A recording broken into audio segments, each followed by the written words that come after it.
Pengantar ini singkat, para sahabat. Dukung semua ya sahabat-sahabat kita. Di like, di subscribe, di share sebanyak mungkin. Untuk supaya mencegah sahabat-sahabat kita di luar sana tidak terpengaruh terhadap pemurtadan. Semoga Allah memberikan selalu sikap istiqamah. Kodondi tuh sering banget tuh bilang, coba deh pikir, kalau misalnya di Al-Quran itu bukan dari Allah, bagaimana Nabi Muhammad itu tahu kalau misalnya satu gunung itu seperti pasak, teori Big Bang, terus embrio, ada laut yang kepisah, ya kan? Terus apa lagi? Api dalam laut. Iya, api dalam laut, ya kan? Terus semakin tinggi di atas semakin sesak. Nah, saya juga mikir, wah, iya juga nih. Kalau ini Al-Quran bukan dari Allah, dari siapa? Nggak mungkin kan Nabi Muhammad itu tahu semua. Loh, Nabi Muhammad ini nggak punya teleskop, nggak pernah berlayar dia kan. Dia kan cuma di tanah Arab aja kan. Iya, betul. Bagaimana dia bisa tahu itu di dalam dalam laut itu ada api? Bagaimana dia bisa tahu itu di laut itu kepisah, ada yang air tawar, air tawar, air asin. Itu bagaimana dia tahu? Sedangkan orang Viking itu yang dikatakan nomor satu kan, dia berlayar itu nggak pernah menjelaskan tuh, nggak pernah kasih tahu kalau di laut itu ada yang kepisah. Wah, luar biasa banget ini kan. Ini saya udah mulai agak tertarik tuh ya kan. Nah, bener-bener turning point-nya itu pas ada teman Kristen yang saya debat di Instagram tuh melemparkan ayat di mana coba dong jelasin, masa iya 1400 tahun yang lalu Nabi Muhammad bilang gini, sperma dihasilkan di tulang sulbi, ya kan? Emang zaman dulu nggak ada testisnya kemana? Nah, jadi saya, masa iya ada ayat Al-Quran seperti ini? Saya bacalah, oh iya ternyata ada nih. Masya Allah. Ya kan? Oke. Berarti kan kita melakukan pendekatan kalau misalkan di dalam berhubungan dengan manusia, badan manusia, berarti kita melakukan pendekatan pada kedokteran dong. Pengetahuan. Ya kan? Pengetahuan tentang tubuh. Jadi saya bukalah artikel. Oh, ternyata tahun 2007 apa 2004 gitu kan, ada artikelnya bahwa orang Kristen di Newcastle itu mencoba tulang sulbi tikus, itu dia lihat ada sel sperma, diambil, disuntikin ke sel telur tikus, jadi anak tikus. Ya, sekarang begini ya, bagaimana orang Kristen ini tahu kalau di tulang sulbi itu ternyata ada sel sperma? Dari mana dia tahu? Dari Al-Quran ya? Iya kan, pasti dia baca dulu kan dari Al-Quran. Pasti ada sesuatu yang mengatakan hal demikian, barulah dites. Iya, ada redaksinya ya? Iya kan? Nggak mungkin dia tiba-tiba, iseng kali-kali ada. Kan nggak mungkin. Berarti dia harus membaca sumber dulu, baru dia buktikan. Iya, mempertanyakan. Iya kan? Melihat, mempertanyakan, membuktikan. Ternyata benar. Terus, ya kan? Berarti Al-Quran benar dong. Nah, saya kasihlah artikel atau segala macam. Dia nggak puas. Itu kan kali-kali itu editan, ya kan? Nah, ternyata di Indonesia pun udah ada penelitiannya. Saya kasih artikel di Halodoc. Halodoc membuktikan bahwa kalau misalkan bagian tulang sulbi manusia itu, terutama cowok, kalau misalkan ada kecacatan, itu mempengaruhi kualitas sperma, produksi sperma, suhu testis. Berarti ada hubungannya nggak? Ada ya? Ada. Ya kan? Nah, saya kasih lagi nih. Oh, dia udah diem tuh. Nah, saya nggak tahu deh, dia mikir apa dia antara dua nih, dia mikir atau dia malu. Tiga deh, antara dia mikir, dia malu, jadi mualaf. Udah gitu. Iya. Ya kan? Nah, saya kasih tahu, saya dapat hidayah. Nah, jadi saya udah, wah, ini kalau biasanya saya lihat sendiri, saya nonton, aku kan gini-gini loh. Wah, ini saya membuktikan sendiri nih. Nah, padahal belum jadi muslim pada saat itu. Iya, belum jadi muslim. Ya kan? Belum jadi muslim, tapi Oh, terima kasih, alhamdulillah nih, gara-gara di kau saya dapat hidayah. Saya menemukan kebenaran di dalam Al-Quran dengan mata kepala saya sendiri. Iya. Gitu. Terus yang membuat saya yakin ketika logika saya tuh bener-bener, oke, saya berdua sama Tuhan, Tuhan kasih saya jalan, ya kan, kasih saya jalan, kasih saya bener-bener hikmah supaya saya benar-benar bisa menjangkau Engkau. Makanya saya itu sebelum saya menyentuh Islam, saya itu harus benar-benar membandingkan dulu nih ajaran agama Buddha, Kristen, sama Islam.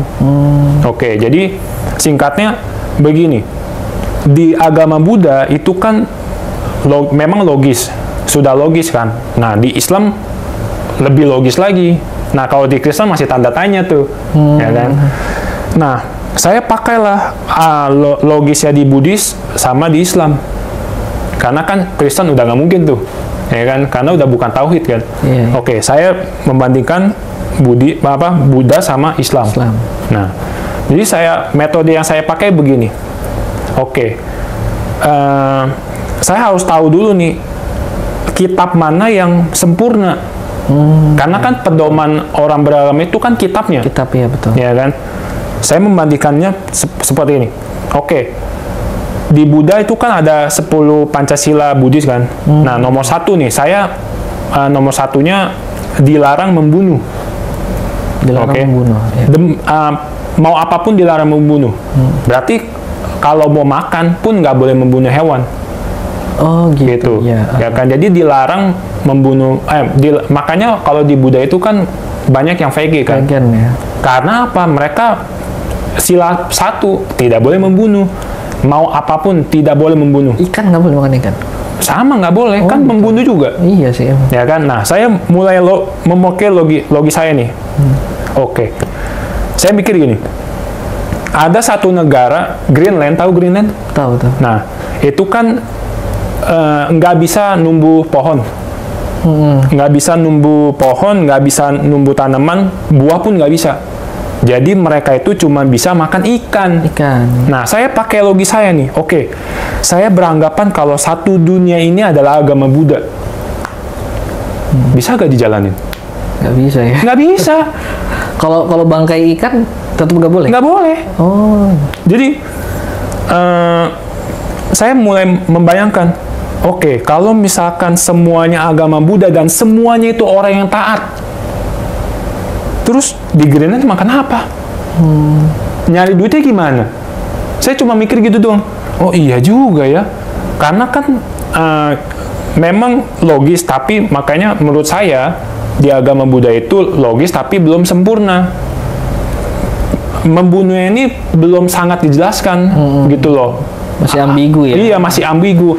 Nggak boleh kayak gimana, yang boleh kayak gimana gitu kan, itu masih ambigu. Saya cuma pikir seperti itu aja. Saya cuma mikir, iya juga di Greenland tuh cuma bisa makan ikan. Kalau misalkan semuanya agama Buddha, semuanya jadi orang yang taat, makan apa dia? Rumput aja nggak bisa tumbuh. Makan apa ya? Oh iya juga nih. Ya kan? Nah, saya coba lihat di Islam.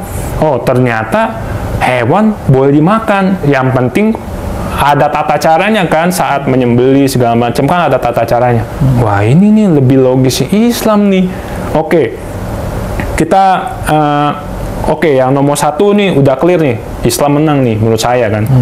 Yang kedua tentang dosa. Ya, tentang dosa. Jadi gini, di agama Buddha itu diajarin bahwa kita di hidup sekarang itu karena dosa masa lalu. Oh gitu. Ya, karma masa lalu. Karma. Ya, logis juga. Makanya kalau dibilang gini, kenapa sih orang ada yang lahirnya cacat? Di agama Buddha gampang jawabnya, karena di masa lalunya dia berbuat jahat. Oh iya, logis juga ya. Dia berbuat jahat, misalnya nih, dulunya dia suka siksa orang sampai orang itu cacat.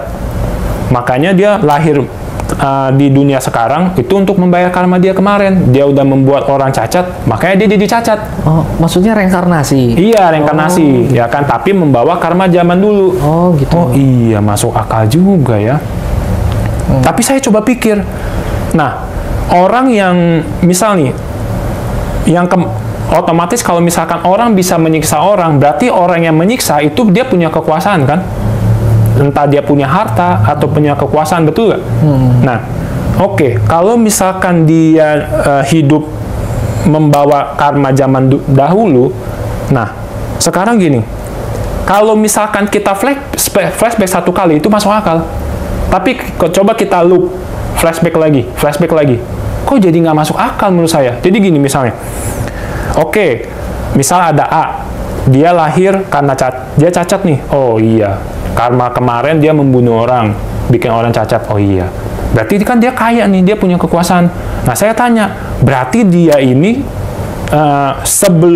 yang hidup yang kemarin, berarti kan dia membuat kebijakan tuh, kebajikan di masa lalunya.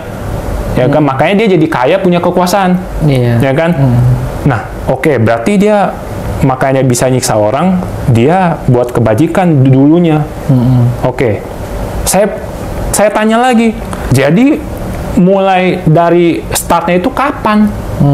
Ya kan? Iya. Saya jadi bingung. Wah, iya, kalau diputer-puter malah jadi nggak logis. Nggak logis ya? Iya kan? Sekarang gini, karena gini ya, orang, ya kayak tadi kan, orang disiksa, orang jadi cacat makanya dia karena ada karma masa lalu. Orang jadi cacat, orang jadi kaya karena dia buat kebajikan. Ya, coba aja diputar-putar itu berulang kali. Jadi logis nggak mungkin jadi logis. Gitu loh. Makanya, iya, jadi nggak logis nih. Coba dilihat di Islam. Saya belajar di Islam. Oh, ternyata ada orang cacat, ada orang kaya. Itu semua ujian. Ya kan? Ada orang cacat, dia bagaimana? Dia tetap bersyukurkah? Tetap berdoakah sama Allah? Tetap murah hati kah? Atau gimana? Nah, yang kaya pun begitu diuji kan?